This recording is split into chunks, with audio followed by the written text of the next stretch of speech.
محترم حضرات، سامعین کرام، اللہ رب العزت کا نہایت ہی احسان ہے اور کرم ہے کہ اللہ نے ہم سب کو امت محمدیہ کے اندر پیدا فرمایا۔ ہمارے لیے مقام شکر ہے، لہٰذا ہمیں اور آپ کو شکر ادا کرتے رہنا چاہیے۔ حضرات، ایک مثل مشہور ہے کہ اگر آپ چاہتے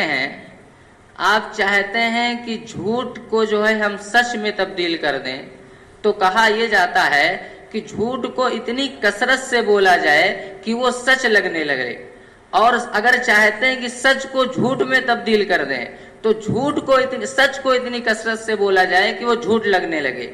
یعنی جس کو چاہتے ہیں کہ اس کو تبدیل کر دیا جائے تو اس کو کثرت سے بولا جائے تو جھوٹ سچ ہو جائے گا اور سچ جھوٹ ہو جائے گا۔ اسی طریقے کا ایک مثل ہمارے اور آپ کے درمیان مشہور ہے، وہ یہ ہے کہ تاجدار مدینہ احمد مجتبیٰ محمد مصطفیٰ ہمارے اور آپ کے آقا جناب محمد الرسول اللہ صلی اللہ علیہ وسلم کا دور ترقی کا دور نہیں تھا۔ ہم اور آپ کہتے ہیں کہ تاجدار مدینہ کا دور ترقی کا دور نہیں تھا، وہ پچھڑا ہوا دور تھا۔ اس وقت لوگ ترقی پہ نہیں تھے۔ ارے تم کہاں جا رہے ہو؟ تم صرف یہی کہتے پھر رہے ہو کہ پیجامہ اوپر کر لو، تم یہی کہتے پھر رہے ہو کہ داڑھیاں رکھ لو، یہ ترقی کا دور ہے، اس دور میں یہ سب کہاں چلتا ہے؟